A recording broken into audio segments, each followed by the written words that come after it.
So a few days ago, I was scrolling through Netflix and I saw all these new shows, and none of them really caught my eye, except for one. Kotaro Lives Alone. My name is Kotaro Sato, and I just moved in next door. I'm pleased to meet you. Kotaro Lives Alone premiered on Netflix on March 10th, 2022. It follows 4-year-old Kotaro Sato, who just moved into his very own apartment. And as the title suggests, he lives alone. He apparently has no parents, so he is renting out his room on his own, and despite only being 4 years old, he's rather mature for his age and he speaks like a feudal Japanese lord. What's with the way you talk? 'Tis the language of the feudal lords. Language of the feudal lords? Indeed, 'tis what speaks to my soul currently. Speaks to your soul? Okay.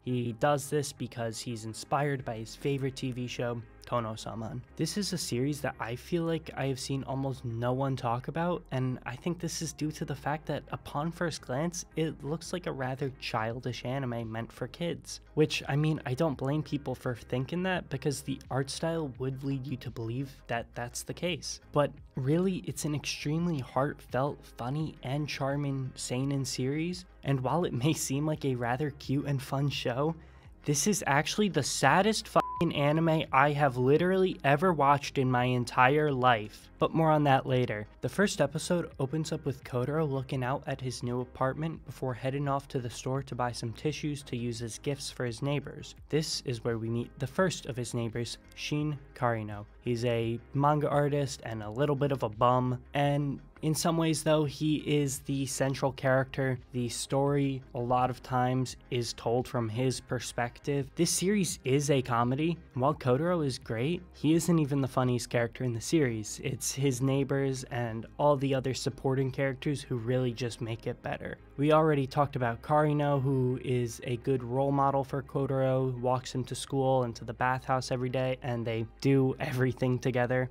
And then some of the other characters are Mizuki, another one of Kotaro's neighbors who's incredibly kind and caring to him. There's Miss Kobayashi, who is a lawyer that brings Kotaro an allowance from a quote-unquote mysterious benefactor every week. And of course, we have to mention my favorite character, Isamu Tamaru. He's supposed to be this tough guy, Yakuza, but he's really the sweetest guy in the world, and he loves Kotaro and is willing to do anything to protect him.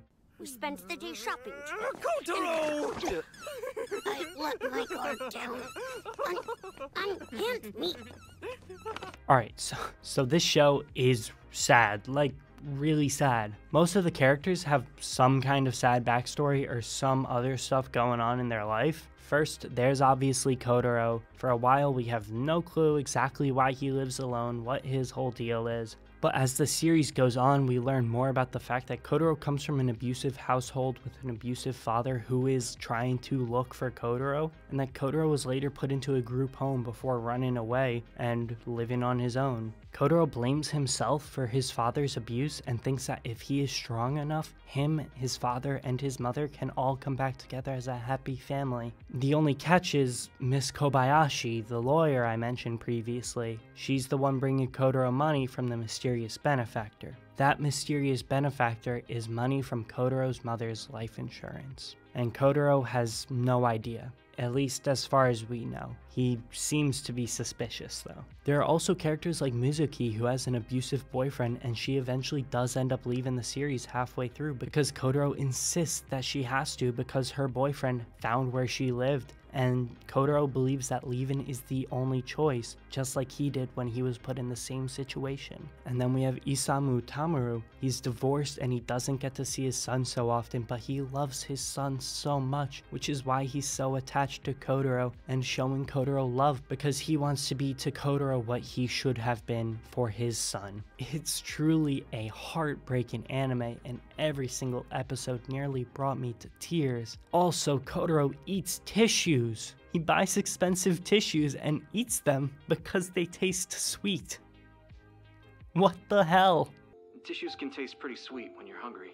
They taste sweet? Plus, it makes the tissue sweet.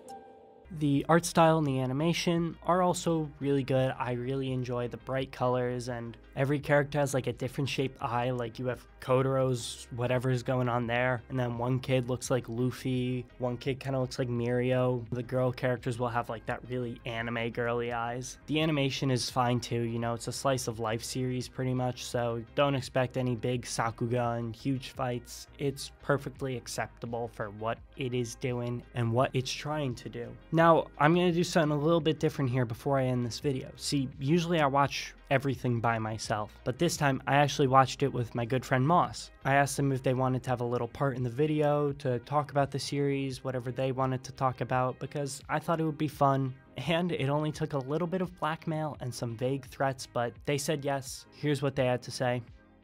What I loved about Kotaro Lives Alone is how it presents mature topics in a way that is accessible to all ages. Although this is categorized as a seinen, this show focuses on healing from traumatic situations and the importance of human connection. This is especially important for Kotaro because he's so young, but it's common for adults to push each other away due to the isolating nature of modern society. In a way, the people surrounding Kotaro need him as much as he needs them, despite neither party wanting to admit this. Another aspect that struck me was the emphasis on strength. Kotaro is under the impression that strength comes from being able to be alone, highlighted by the fact that he wants to be strong to be able to return to a dangerous situation. While his family was able to provide for Kotaro monetarily even over the course of the series, this is not the most important thing that people need. Kotaro presents this hedgehog's dilemma to reference another piece of popular media, but in a way that I believe fosters human connection. Instead of stating that people are bad and we must learn to live with each other, Kotaro Lives Alone posits that all people, even those not respected by society, can find a way to foster these much-needed connections in a society that seeks to isolate us. Anyway, that's going to be all for today's video. I highly recommend that you do check out Kotaro Lives Alone. It's only 10 episodes, and due to it being a Netflix show, all 10 episodes are currently out. And thank you once again to Moss for being a part of this video. The link to all their social media, Twitter, TikTok, all that stuff will be in the description. They're a great artist.